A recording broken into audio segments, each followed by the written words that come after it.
Chers élèves, bonsoir. On vous propose dans cette séance de sciences physiques des exercices d'application qui visent le premier thème intitulé « Les mesures d'une quantité de matière » pour les élèves de la 4e année sciences de l'informatique. Pour cela, on vous propose l'exercice numéro 1, la quantité de matière pour un solide ou un liquide, qui présente un rappel. La première question, la masse molaire atomique du fer est MFE égale 55,8 grammes mol moins 1.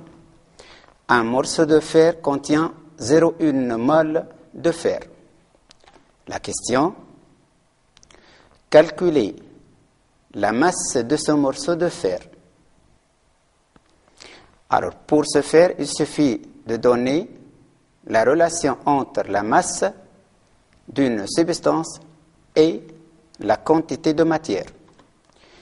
La réponse est, alors, une mole de fer a pour masse 55,8 grammes. La masse de fer est donnée par la relation M égale NFE fois la masse molaire grand M FE, où petit m, la masse du fer exprimée en grammes, NFE, la quantité de matière de FE en mol, et MFE, c'est la masse molaire en grammes mol moins 1. Par suite, par application numérique, on trouve M égale 0,1 fois 55,8. Finalement, M égale 50,58 grammes.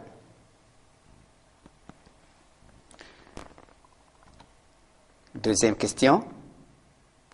La masse molaire atomique du nickel Ni est voisine de 60 grammes mol moins 1.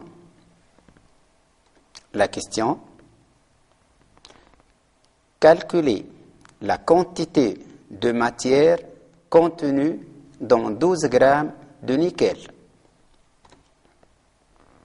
La réponse est, la quantité de matière Ni est donnée par la relation N égale le rapport petit m sur grand M Ni, où N étant la quantité de matière du nickel qui est exprimée en mol,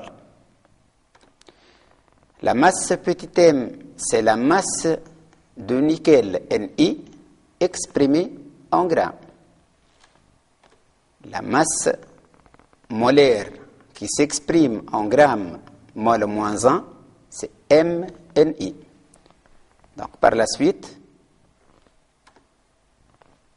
par application numérique, en remplaçant la masse petit m par sa valeur, qui est 12 grammes, la masse molaire du nickel étant 60 grammes, finalement, N égale 0,2 mol.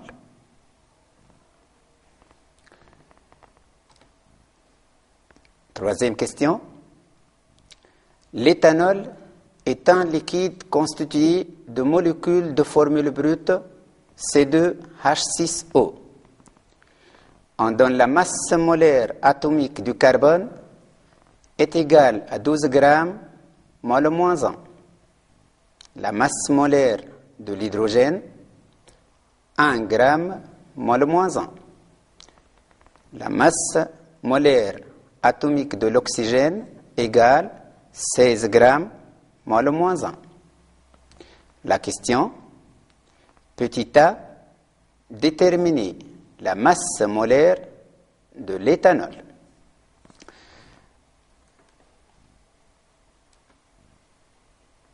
La réponse, la masse molaire de l'éthanol est donnée par la somme des masses molaires atomiques, soit la molécule de l'éthanol C2H6O est formée par 2 atomes de carbone,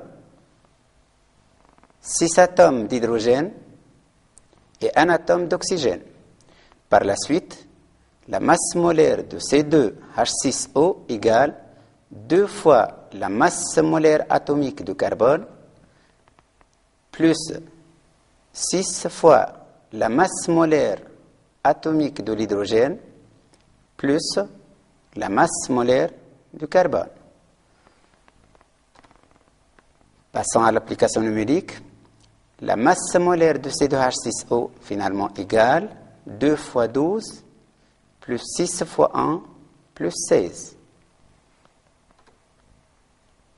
Ce qui donne la masse molaire de C2H6O égale 46 grammes mol moins 1. La deuxième question, petit b. On prélève 0,1 mol d'éthanol. Calculez la masse correspondante. Pour cela, il suffit de dégager, à partir, si vous voulez, de la question, quelle est le demandé ici. Donc, calculer la masse correspondante à 0,1 mol d'éthanol. Donc, ici, on donne le nombre de moles et on vous demande de déterminer la masse. Par la suite, la masse correspondante est donnée par la relation M égale N fois la masse molaire de C2H6O. Application numérique, la masse petit m égale 0,1, le nombre de moles de l'éthanol, fois la masse molaire de C2H6O qu'on vient de la calculer dans la question petit a, qui est égale 46. Finalement, M égale 4,6 grammes.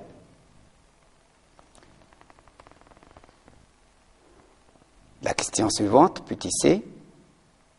Calculer le volume de l'éthanol à prélever, sachant que la masse volumique est ρ égale 790 grammes litre moins 1.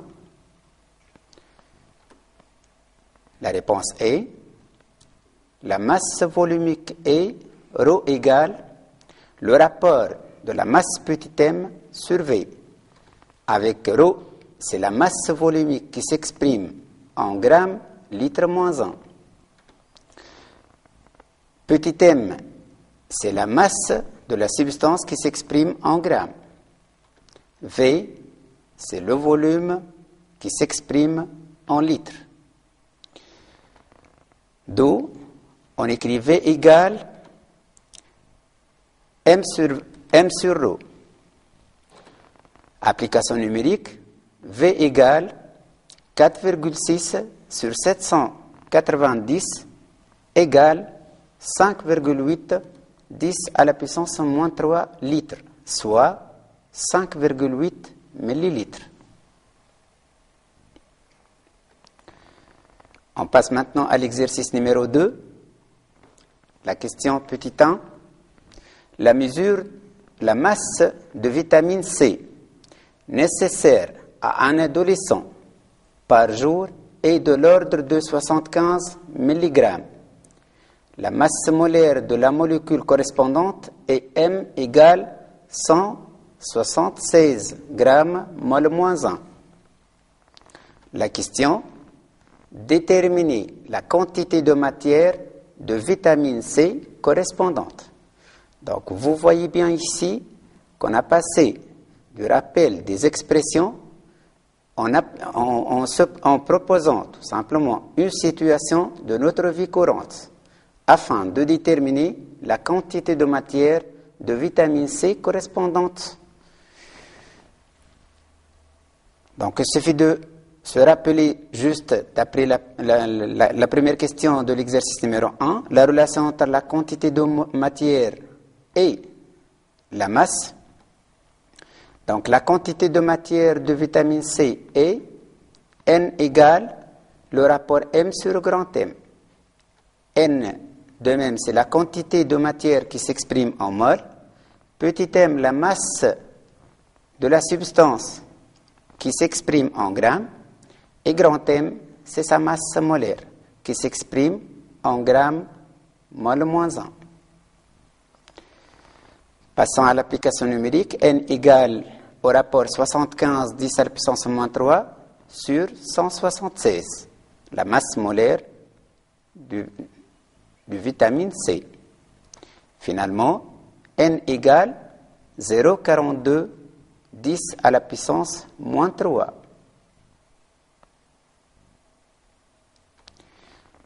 Deuxième question. Un jus de fruits contient de la vitamine C à la concentration molaire C égale 2,3 millimol litre moins 1. Quel volume de jus de fruits un adolescent doit-il boire dans la journée pour absorber sa quantité quotidienne de vitamine C?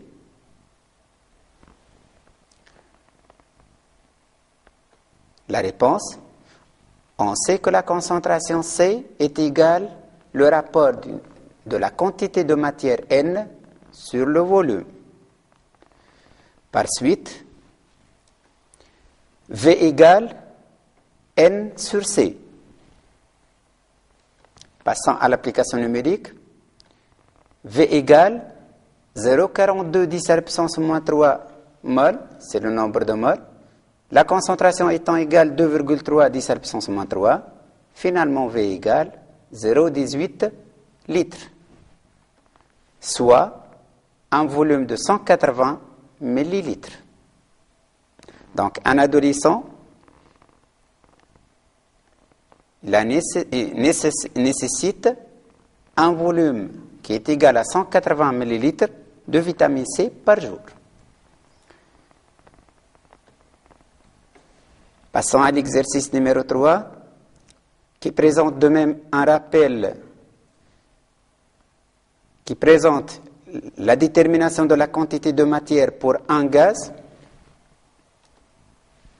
La première question, à 20 degrés Celsius et sous une pression de 1013 hectopascales, le volume molaire est Vm égale 24 litres mol moins 1. Petit a, quel est le volume occupé par 2 mols de dihydrogène H2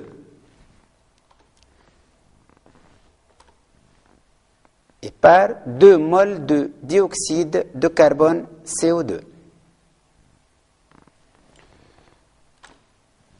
Alors le volume molaire, on sait que le volume molaire est indépendant de la nature du gaz.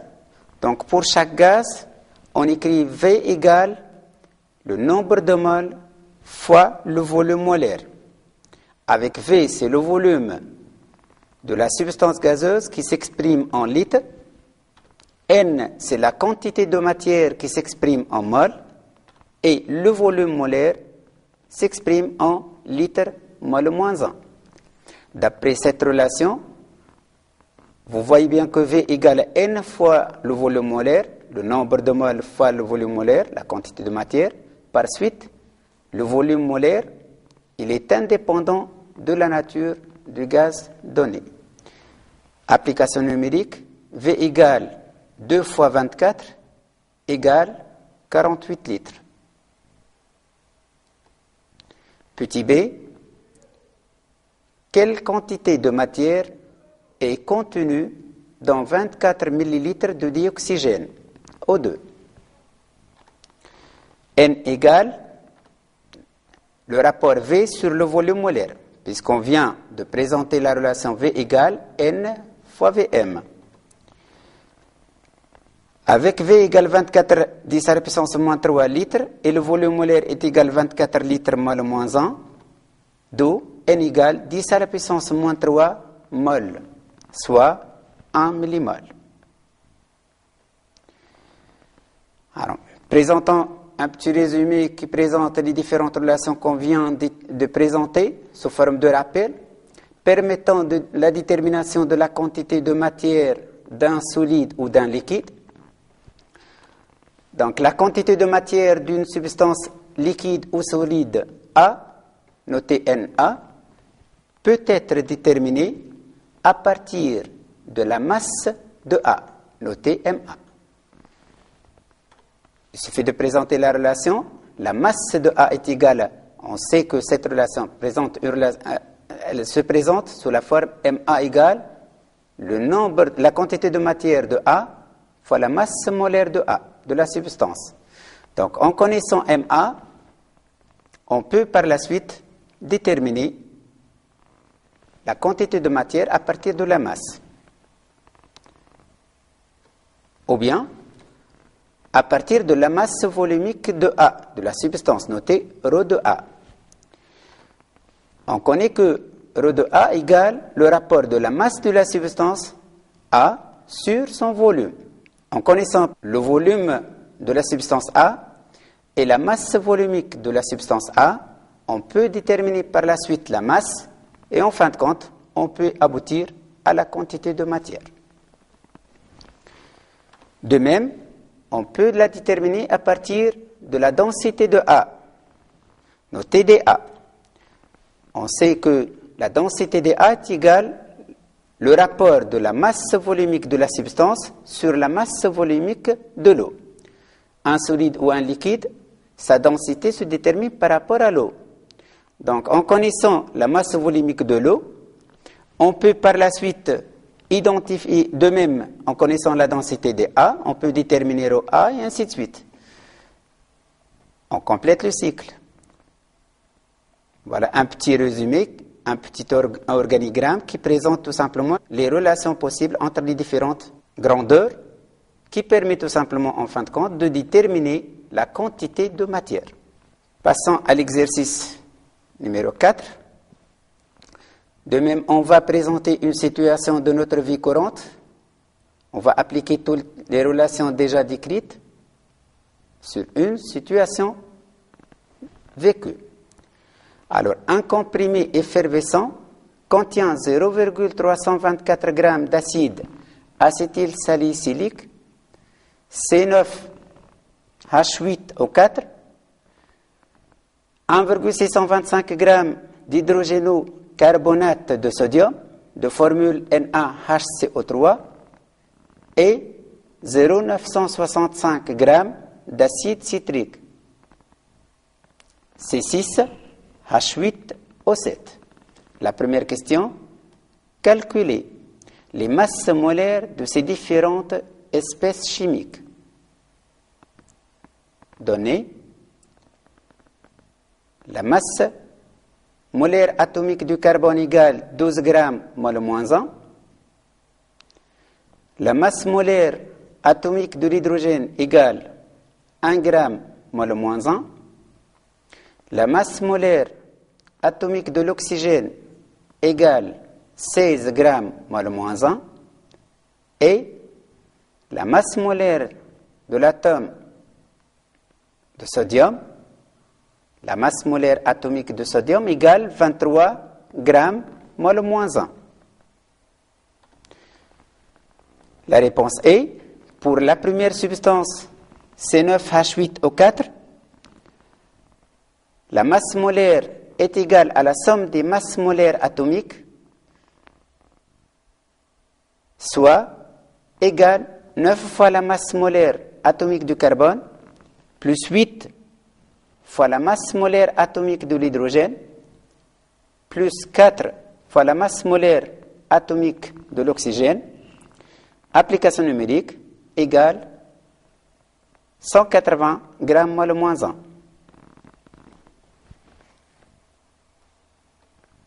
De même, pour la deuxième substance NaHCO3, elle est formée par un atome d'azote, un atome d'hydrogène, un atome de carbone et 3 atomes d'oxygène. De même, on peut écrire que la masse molaire de NaHCO3 est égale à la masse molaire atomique du sodium, Na, plus 1 fois la masse molaire atomique de l'hydrogène plus 1 fois la masse molaire de l'atome de carbone plus 3 fois la masse molaire atomique de l'élément oxygène. Application numérique, on obtient 84 grammes mol moins 1. De même, par application numérique, on trouve la masse molaire de la troisième substance C6H8O7 égale 192 grammes mol moins 1. Deuxième question. En déduire les quantités de matière correspondantes. On sait que la quantité de matière d'une substance est reliée à sa masse par la relation N égale le rapport de sa masse petit m sur sa masse molaire. Par suite, N de la substance C9H8O4 est égal la masse petit m sur sa masse molaire. Application numérique, 0,324 sur 180 est égal à 1,8 10 à la puissance moins 3 mol. De même pour la deuxième substance, par application numérique en appliquant la même relation, 1,625 sur 84 égale 1,9 10 à la puissance moins 2 mol.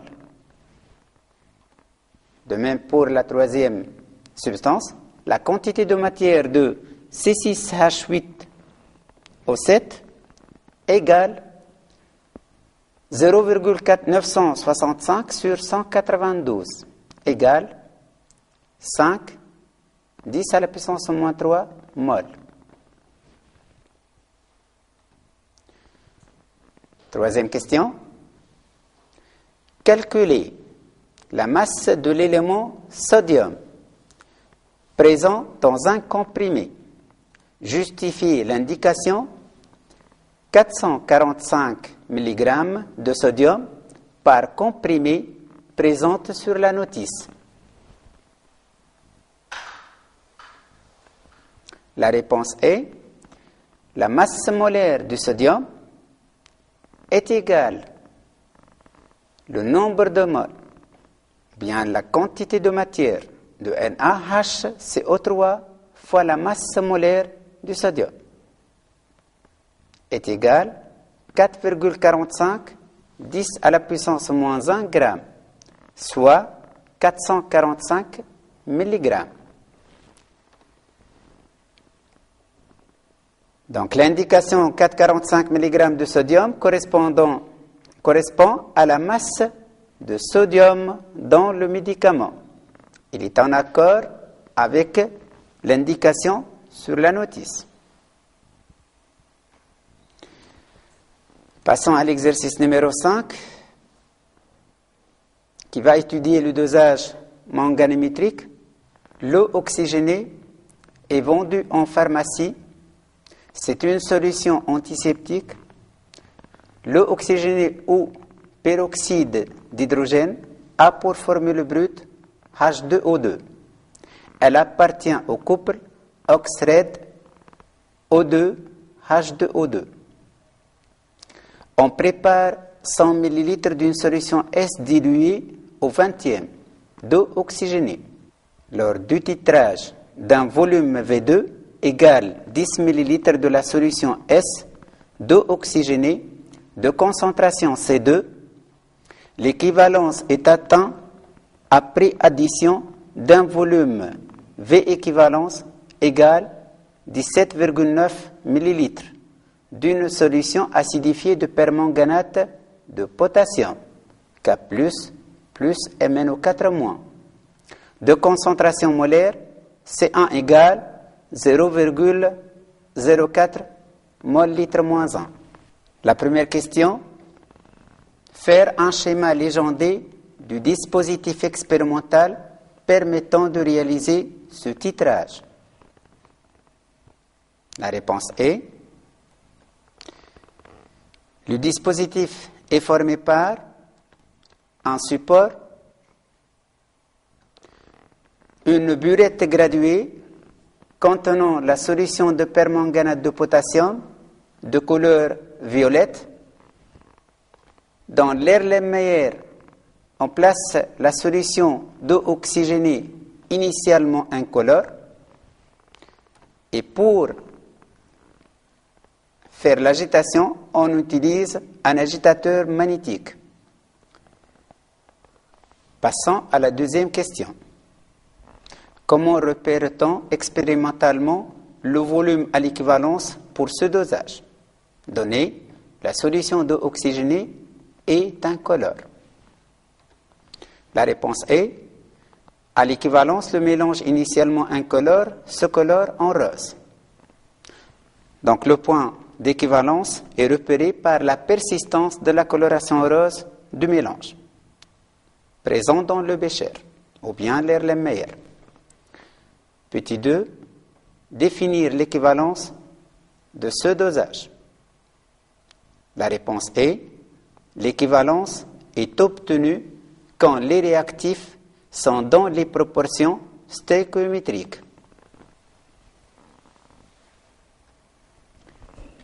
La quatrième question, sachant que l'équation de la réaction chimique du titrage est 2MnO4- plus 5H2O2 plus 6H+, donne 2Mn2+, plus 5O2 plus 8H2O. C'est une réaction totale et rapide. Elle caractérise les ions MnO4- et les molécules H2O2. La question, exprimer la relation entre N1, quantité de matière de MnO4- et N2, quantité de matière de H2O2 à l'équivalence. La réponse est, l'équation de la réaction présente les coefficients stéréométriques respectifs de MnO4- 2 et le coefficient stéréométrique de H2O2 5. D'après cette équation, on a la relation suivante. 1/2 de la quantité de matière de MnO4- est égal à 1/5 de la quantité de matière de H2O2. Soit 1/2 de N1 égale 1/5 de N2. Ce qui nous permet d'écrire N2 égale 5/2 de N1. Passons à la cinquième question. Établir la relation entre C1, C2, volume à l'équivalence et V2. Calculer la concentration molaire C2 de cette solution S. La réponse est, on a, d'après la question petit 4, la relation à l'équivalence entre N1 et N2 est donnée par N2 égale à 5/2 de N1. En connaissant que la quantité de matière est reliée avec la concentration et le volume par la relation C fois V, par la suite N2 égale C2 fois V2 et N1 égale C1 fois le volume versé à l'équivalence. Ce qui nous ramène à écrire C2 fois V2 égale 5/2 C1 fois le volume à l'équivalence. Alors, C2 égale 5/2 de C1 fois le volume à l'équivalence sur V2. Application numérique, C2 égale 5/2 fois 0,04 fois 17,9 sur 10 égale 0,18 mol litre moins 1.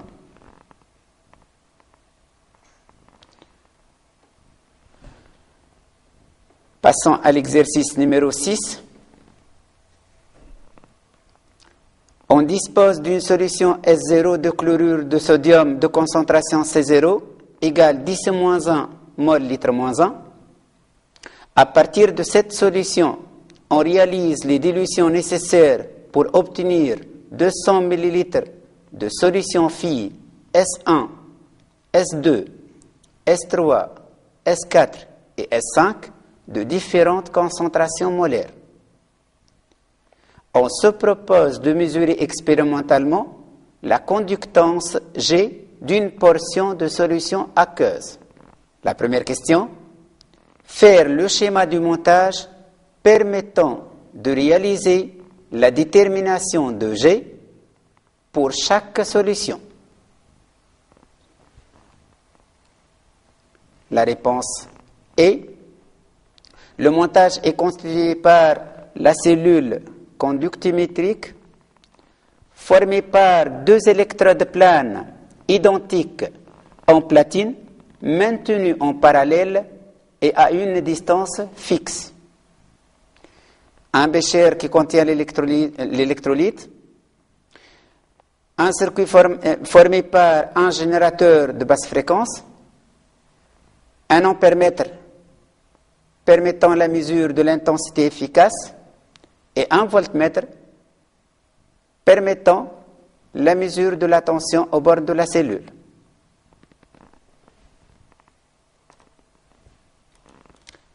Passons à la question suivante. Citez quelques conditions expérimentales nécessaires pour le bon déroulement de l'expérience. La réponse est: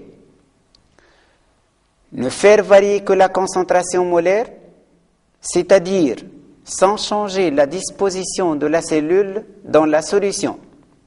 Bécher identique, volume égaux de solution, profondeur d'immersion égale. De même, n'oubliez pas, de préférence, commencer par la solution la plus diluée pour ne pas perturber les mesures en cas de rinçage insuffisant de la cellule conductimétrique.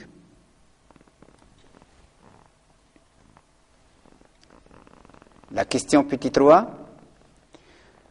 En ajustant la valeur de la tension efficace U égale à 1 volt, puis en mesurant la valeur efficace du courant I, exprimé en milliampères, pour calculer G, qui est donné par la relation I sur U.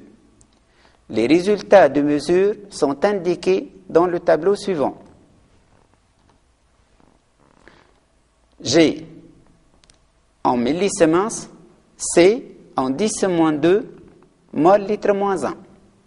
Donc pour une concentration est égale 10-2, G égale 0,8, C égale 2 10-2, G égale 1,6, C égale 3 10 à la puissance moins 2, G égale 2,4. Pour C égale 4 10-2, G égale 3,2. Et pour une concentration égale 5 10-2, G est égal 4,01 millisiemens. Donc, en regardant convenablement la relation G égale à I sur U, en fixant la tension efficace à une valeur est égale à 1 volt, par la suite, par application numérique, G égale à I sur 1, c'est-à-dire la valeur de l'intensité I, tout simplement. Tracer la courbe d'étalonnage représentant les variations de la conductance en fonction de la concentration G égale à F de C.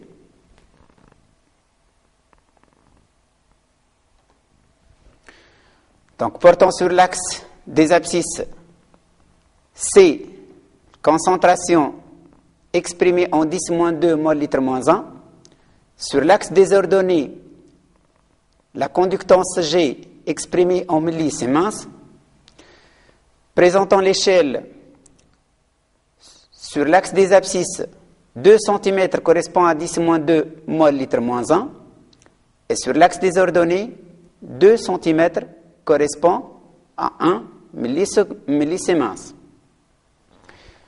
Plaçons la première valeur. Pour 1, 10-2 mol litre moins 1, pour une concentration égale 10-2 mol litre moins 1, G égale 0,8. Pour 2, G est égal à 1,6 millisiemens. Plaçons le troisième point. Et ainsi de suite, en adoptant l'échelle choisie. On constate que les points sont alignés. Par la suite, la courbe G égale à f de C est une droite qui passe par l'origine. La question suivante, petit 4. On se propose de déterminer la concentration en chlorure de sodium d'une solution de sérum physiologique. Petit a, une solution S de sérum physiologique est une solution de chlorure de sodium de concentration relativement élevée. Pour pouvoir utiliser la courbe d'étalonnage, il est nécessaire de diluer le sérum physiologique. On prélève 40 ml de la solution de sérum physiologique qu'on place dans une fiole jaugée de 200 ml et on complète avec de l'eau distillée jusqu'au trait de jauge. On agite pour avoir une solution homogène. La question, préciser le facteur de dilution. La réponse, on rappelle que lorsqu'une solution de volume V1 et de concentration C1 est diluée n fois, alors V2 égale n fois V1. Et la concentration C2 égale C1 sur n, avec n c'est le facteur de dilution. Par suite, le facteur de dilution n est donné par la relation. Le rapport V sur le volume prélevé, donc égale 200 sur 40, égale à 5. Par suite, la solution est diluée 5 fois. La question petit b, une mesure de la conductance G' de cette nouvelle solution S' dans les mêmes conditions donne G' égale 2,6 10 à la puissance moins 3 Siemens. En déduire graphiquement la concentration C' en chlorure de sodium. Donc on a déjà tracé la courbe G égale à F de C qui présente une droite qui passe par l'origine. Pour déterminer la concentration correspondante à la conductance 2,6 millisiemens sur l'axe des ordonnées, soit sur l'axe de la conductance, on repère G égale 2,6 millisiemens, portant le point d'intersection dont l'ordonnée est égale 2,6, son abscisse par projection sur l'axe des concentrations, on lit une valeur de 3,25 10 à la puissance moins 2 mol litre moins 1. Par la suite, C' égale 3,25 10 à la puissance moins 2 mol litre moins 1.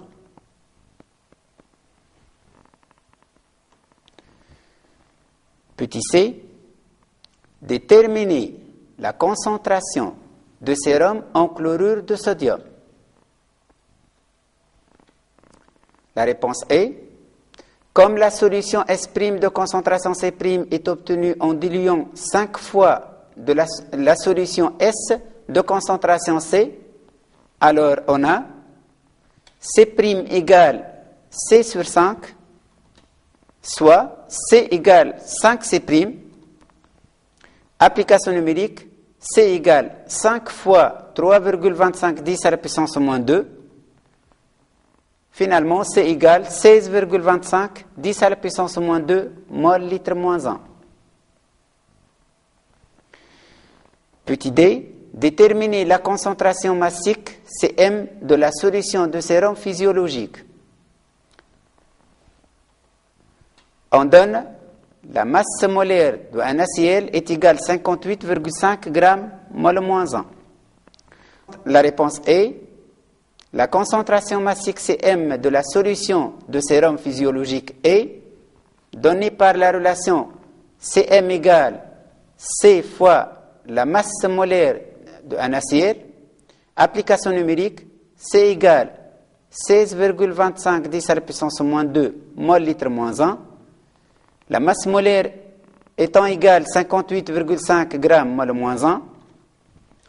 Finalement, C égale 16,25 10 moins 2 fois 58,5 est égal 9,5 grammes litre moins 1. Merci de votre attention et à la prochaine séance.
بعدك عني انتحار، سايبني في وسط نار ولا قادر